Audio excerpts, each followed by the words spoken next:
ಓಂ ಸಾಯಿರಾಮ್, ಓಂ ಸಾಯಿನಾಥಾಯ ನಮಃ. ಎಲ್ಲರಿಗೂ ನಮ್ಮ ಸಾಯಿ ತ್ರಿಲೋಕೇಶು ಚಾನಲ್ಗೆ ಸ್ವಾಗತ. ನಮ್ಮ ಸಾಯಿ ತ್ರಿಲೋಕೇಶು ಚಾನಲ್ನ ಯಾರೆಲ್ಲ ಇನ್ನು ಸಬ್ಸ್ಕ್ರೈಬ್ ಆಗಿಲ್ವೋ ದಯವಿಟ್ಟು ಸಬ್ಸ್ಕ್ರೈಬ್ ಆಗಿ ಹಾಗೂ ಸಾಯಿ ಸಂದೇಶಗಳ ಬಗ್ಗೆ ತಿಳಿದುಕೊಳ್ಳಿ. ನಿಮ್ಮ ಜೀವನದಲ್ಲಿ ಕಷ್ಟಗಳು ಹೆಚ್ಚಾಗಿದೆಯೇ? ಅಂದುಕೊಂಡ ಕೆಲಸಗಳು ಕೈಗೂಡುತ್ತಿಲ್ಲವೇ? ಹಾಗಾದರೆ ಇಂದಿನ ವಿಡಿಯೋ ನಿಮಗಾಗಿಯೇ ಇದೆ. ಸಾಯಿ ಬಾಬಾರವರು ಈ ವಿಡಿಯೋ ಮೂಲಕ ನಿಮಗೆ ಸೂಚನೆಯನ್ನು ಕೊಡುತ್ತಿದ್ದಾರೆ ಎಂದೇ ಪರಿಗಣಿಸಿ ಹಾಗೂ ಇದನ್ನು ತಪ್ಪದೇ ಮಾಡಿ. ನಿಮ್ಮ ಮನಸ್ಸಿನಲ್ಲಿರುವ ಕಷ್ಟಗಳನ್ನು ಹೇಳಿಕೊಂಡು ಈ ಪೂಜೆಯನ್ನು ಮಾಡಿ. ಎಲ್ಲವೂ ನಿಮಗೆ ಅದೃಶ್ಯದಂತೆ ಕರಗುತ್ತದೆ ಹಾಗೂ ನಿಮಗೆ ಪವಾಡ ಸೃಷ್ಟಿಯಾಗುತ್ತದೆ. ಸಾಯಿ ಬಾಬಾರವರ ಪವಾಡ ಸದೃಶವಾದ ಸಾಯಿ 9 ಗುರುವಾರಗಳ ವ್ರತವನ್ನು ಸರಿಯಾದ ನಿಯಮದೊಂದಿಗೆ ಹೇಗೆ ಮಾಡಬೇಕು, ಇದರ ಉದ್ಯಾಪನೆ ವಿಧಿ ಏನು ಮತ್ತು ಇದರ ಹಿಂದೆ ಇರುವ ಪವಾಡದ ಕಥೆ ಏನು ಎಂಬುದನ್ನು ಇವತ್ತು ಸಂಪೂರ್ಣವಾಗಿ ತಿಳಿಸಿಕೊಡಲಿದ್ದೇನೆ. ಈ ವ್ರತವನ್ನು ಶ್ರದ್ಧೆಯಿಂದ ಮಾಡಿದರೆ ನಿಮ್ಮ ಎಂತಹದ್ದೇ ಕಷ್ಟಗಳಿದ್ದರೂ ಬಾಬಾ ದೂರ ಮಾಡುತ್ತಾರೆ. ವಿಡಿಯೋವನ್ನು ಎಲ್ಲೂ ಸ್ಕಿಪ್ ಮಾಡದೆ ಕೊನೆಯವರೆಗೂ ನೋಡಿ. ನೀವಿನ್ನೂ ನಮ್ಮ ಚಾನಲ್ ಸಬ್ಸ್ಕ್ರೈಬ್ ಆಗಿಲ್ಲ ಅಂದರೆ ಕೂಡಲೇ ಹೀಗೆ ಸಬ್ಸ್ಕ್ರೈಬ್ ಆಗಿ ಹಾಗೂ ಇದರ ಕೊನೆಯಲ್ಲಿ ನಿಮಗೆ ಒಂದು ಪವಾಡವನ್ನು ತಿಳಿಸುತ್ತೇನೆ, ಹಾಗಾಗಿ ಕೊನೆಯವರೆಗೂ ನೋಡಿ. ಎಲ್ಲರಿಗೂ ನಮಸ್ಕಾರ. ಇವತ್ತಿನ ವಿಡಿಯೋದಲ್ಲಿ ನಾನು ನಿಮ್ಮೊಂದಿಗೆ ಸಾಯಿ 9 ಗುರುವಾರಗಳ ಪೂಜಾ ವಿಧಾನವನ್ನು ತಿಳಿಸುತ್ತೇನೆ ಹಾಗೂ ಉದ್ಯಾಪನಾ ವಿಧಿ ಮತ್ತು ವ್ರತದ ಕಥೆಯನ್ನು ಹಂಚಿಕೊಳ್ಳಲಿದ್ದೇನೆ. ಯೂಟ್ಯೂಬ್ನಲ್ಲಿ ಇದರ ಬಗ್ಗೆ ಸಾಕಷ್ಟು ವಿಡಿಯೋಗಳು ಸಿಗುತ್ತವೆ. ಆದರೂ ನಮ್ಮ ಸಾಯಿ ಪರಿವಾರದ ಸದಸ್ಯರು ತುಂಬ ದಿನಗಳಿಂದ ಈ ವಿಡಿಯೋ ಮಾಡುವಂತೆ ಕೇಳಿಕೊಳ್ಳುತ್ತಿದ್ದರು. ಹಾಗಾಗಿ ಇದನ್ನು ಮಾಡುತ್ತಿದ್ದೇನೆ. ಈ ವ್ರತದ ವಿಧಾನ ತುಂಬ ಸರಳ ಮತ್ತು ಸುಲಭವಾಗಿದೆ. ನಾನು ಎಷ್ಟು ಹೇಳುತ್ತೇನೋ ಅಷ್ಟೇ ಮಾಡಿ. ಅದಕ್ಕಿಂತ ಕಮ್ಮಿಯೂ ಬೇಡ, ಹೆಚ್ಚು ಕೂಡ ಬೇಡ.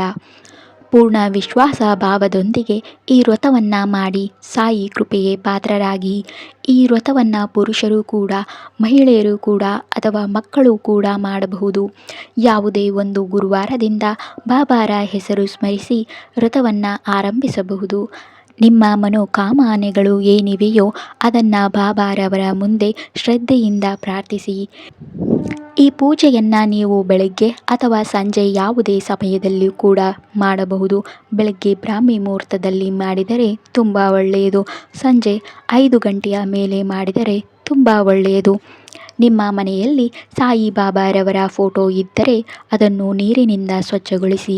ಮೂರ್ತಿ ಇದ್ದರೆ ನೀರು ಅಥವಾ ಪಂಚಾಮೃತದಿಂದ ಅಭಿಷೇಕವನ್ನು ಮಾಡಿ. ನಂತರ ಬಾಬಾರವರ ಫೋಟೋ ಅಥವಾ ಮೂರ್ತಿಯನ್ನು ಪೀಠದ ಮೇಲೆ ಒಂದು ಹಳದಿ ಬಣ್ಣದ ಬಟ್ಟೆಯನ್ನು ಹಾಸಿ ಅದರ ಮೇಲೆ ಪ್ರತಿಷ್ಠಾಪಿಸಿ. ಮೂರ್ತಿ ಇದ್ದರೆ ಹಳದಿ ಬಣ್ಣದ ವಸ್ತ್ರವನ್ನು ತೊಡಿಸಿ. ಹಳದಿ ಬಣ್ಣ ಶ್ರೇಷ್ಠ. ಒಂದು ವೇಳೆ ಹಳದಿ ಬಟ್ಟೆ ಇಲ್ಲದಿದ್ದರೆ ಬೇರೆ ಬಣ್ಣದ ವಸ್ತ್ರವನ್ನು ಕೂಡ ನೀವು ತೊಡಿಸಬಹುದು. ಪ್ರತಿ ಗುರುವಾರ ಹೊಸ ವಸ್ತ್ರವನ್ನೇ ತೊಡಿಸಬೇಕೆಂಬ ನಿಯಮವಿಲ್ಲ. ನಿಮ್ಮ ಹತ್ತಿರ ಇರುವ ಹಳೆಯ ವಸ್ತ್ರವನ್ನೇ ತೊಳೆದು ಮರುಬಳಕೆ ನೀವು ಮಾಡಬಹುದು. ಇದು ನಿಮ್ಮ ಭಕ್ತಿಯ ಮೇಲೆ ಆಧಾರಿತವಾಗಿದೆ. ನಂತರ ಬಾಬಾರವರಿಗೆ ಹಳದಿ ಬಣ್ಣದ ಹೂವು ಅಥವಾ ಹೂವಿನ ಹಾರವನ್ನು ಸಮರ್ಪಿಸಿ ಶ್ರೀಗಂಧ ಮತ್ತು ಕುಂಕುಮದ ತಿಲಕವನ್ನು ಇಡಿ. ಬಾಬಾರವರ ಮುಂದೆ ದೀಪ ಮತ್ತು ಅಗರಬತ್ತಿಯನ್ನು ಹಚ್ಚಿ ದೀಪವನ್ನು ತುಪ್ಪದಿಂದಲೋ ಎಣ್ಣೆಯಿಂದಲೋ ಅಥವಾ ಎಳ್ಳೆಣ್ಣೆಯಿಂದಲೋ ನಿಮ್ಮ ಇಷ್ಟ ಬಂದಂತೆ ಹಚ್ಚಬಹುದು. ಬಾಬಾ ಬಾಹ್ಯ ಆಡಂಬರಗಳನ್ನು ಬಯಸುವುದಿಲ್ಲ. ಕೇವಲ ಭಕ್ತನ ಸದ್ಭಾವನೆಯನ್ನು ಮಾತ್ರ ನೋಡುತ್ತಾರೆ.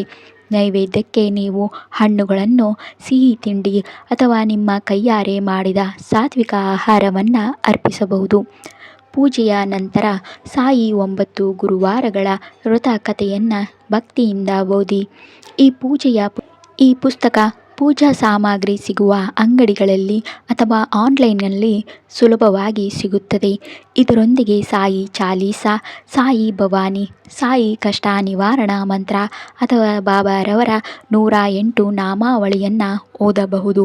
ನಂತರ ಬಾಬಾರವರಿಗೆ ಆರತಿಯನ್ನು ಮಾಡಿ ಪ್ರಾರ್ಥನೆಯನ್ನು ಸಲ್ಲಿಸಿ ಪೂಜೆ ಮುಗಿದ ಮೇಲೆ ಪ್ರಸಾದವನ್ನು ಮನೆಯವರಿಗೆ ಮತ್ತು ಎಲ್ಲರಿಗೂ ಹಂಚಿ ಮುಖ್ಯವಾದ ವಿಷಯ ಏನೆಂದರೆ ಬಾಬಾರವರಿಗೆ ತಮ್ಮ ಭಕ್ತರು ಹಸಿದಿರುವುದು ಇಷ್ಟವಿರಲಿಲ್ಲ. ಹಾಗಾಗಿ ಈ ವ್ರತವನ್ನು ಸಂಪೂರ್ಣವಾಗಿ ಉಪವಾಸವಿದ್ದು ಮಾಡಬಾರದು. ಹಣ್ಣುಗಳು, ಹಾಲು, ಚಹಾ ಅಥವಾ ಸಿಹಿ ತಿಂಡಿ ತಿಂದು ವ್ರತವನ್ನು ನೀವು ಮಾಡಿ, ಅಥವಾ ದಿನದಲ್ಲಿ ಒಂದು ಹೊತ್ತು ಸಾತ್ವಿಕ ಊಟ ಮಾಡಿಯೂ ಸಹ ವ್ರತವನ್ನು ಮುಂದುವರಿಸಿ. ಸಾಧ್ಯವಾದರೆ ಸಂಜೆ ಹತ್ತಿರದ ಸಾಯಿ ಮಂದಿರಕ್ಕೆ ಭೇಟಿ ನೀಡಿ. ನೀವು ಊರಿನಿಂದ ಹೊರಗಿದ್ದರೂ ಈ ವ್ರತವನ್ನು ಅಲ್ಲಿಯೇ ಮುಂದುವರಿಸಬಹುದು.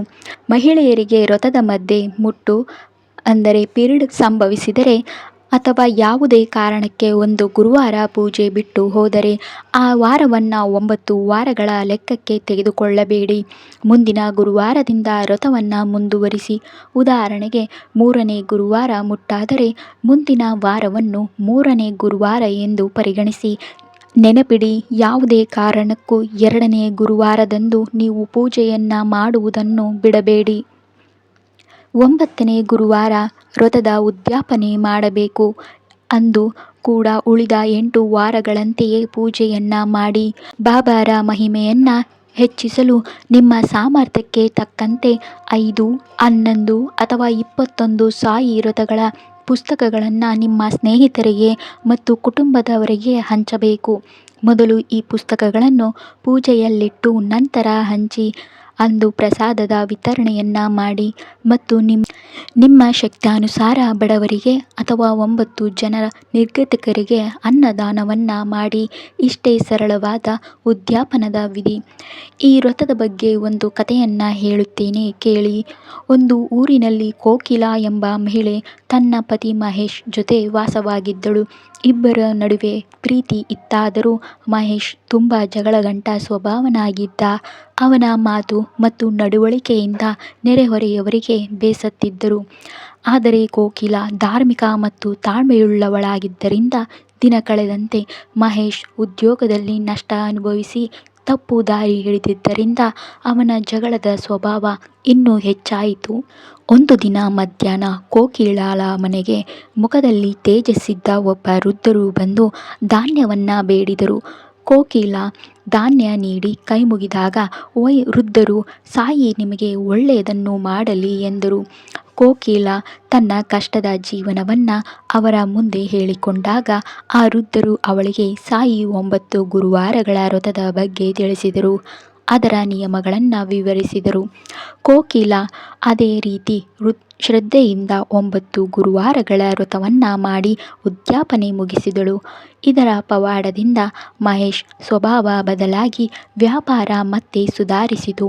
ಅವರಿಬ್ಬರ ಜೀವನ ಸುಖಮಯವಾಯಿತು. ಕೆಲವು ದಿನಗಳ ನಂತರ ಕೋಕಿಲಾಳ ಮನೆಗೆ ಬಂದ ಅವಳ ನಾದಿನಿ ತನ್ನ ಮಕ್ಕಳು ಓದಿನಲ್ಲಿ ಹಿಂದುಳಿದಿದ್ದಾರೆ ಎಂದಾಗ ಕೋಕಿಲಾ ಅವಳಿಗೂ ಈ ವ್ರತದ ಬಗ್ಗೆ ಹೇಳಿದಳು. ನಾದಿನಿಯ ಕುಟುಂಬದವರು ವ್ರತ ಮಾಡಿದಾಗ ಮಕ್ಕಳು ಚೆನ್ನಾಗಿ ಓದಲು ಪ್ರಾರಂಭಿಸಿದರು. ಅಷ್ಟೇ ಅಲ್ಲದೆ ಅವಳ ಪರಿಚಯದವರು ಕಳೆದು ಹೋದ ಒಡವೆಗಳು ಸಿಕ್ಕವು ಮತ್ತು ಮಗಳ ಮದುವೆಯೂ ಕೂಡ ಒಳ್ಳೆಯ ಜಾಗದಲ್ಲಿ ನಿಶ್ಚಯವಾಯಿತು. ಇದೆಲ್ಲವನ್ನು ಕೇಳಿದ ಕೋಕಿಲಾ ಸಾಯಿ ಬಾಬಾರ ಮಹಿಮೆಯ ಅಪಾರ ಎಂಬುದೇ ಮತ್ತೊಮ್ಮೆ ಮನವರಿಕೆಯಾಯಿತು. ಯಾರೇ ಆಗಲಿ ಸಂಪೂರ್ಣ ಶ್ರದ್ಧೆ ಭಕ್ತಿಯಿಂದ ಸಾಯಿ ಬಾಬಾರವರ ವ್ರತ ಮಾಡಿ ಕಥೆಯನ್ನು ಓದುತ್ತಾರೋ ಮತ್ತು ಇತರರಿಗೆ ಇದರ ಮಹಿಮೆಯನ್ನು ತಿಳಿಸುತ್ತಾರೆಯೋ ಶ್ರೀ ಸಾಯಿ ಬಾಬಾ ಅವರ ಎಲ್ಲ ಮನೋಕಾಮನೆಗಳನ್ನು ಪೂರೈಸುತ್ತಾರೆ. ಜೈ ಜೈ ಸಾಯಿರಾಮ್. ಈ ವಿಡಿಯೋ ಮೂಲಕ ಬಾಬಾರವರು ಕೂಡ ನಿಮಗೆ ತಿಳಿಸುತ್ತಿದ್ದಾರೆ 9 ಗುರುವಾರಗಳ ವ್ರತವನ್ನು ಪ್ರಾರಂಭಿಸು ಎಂದು.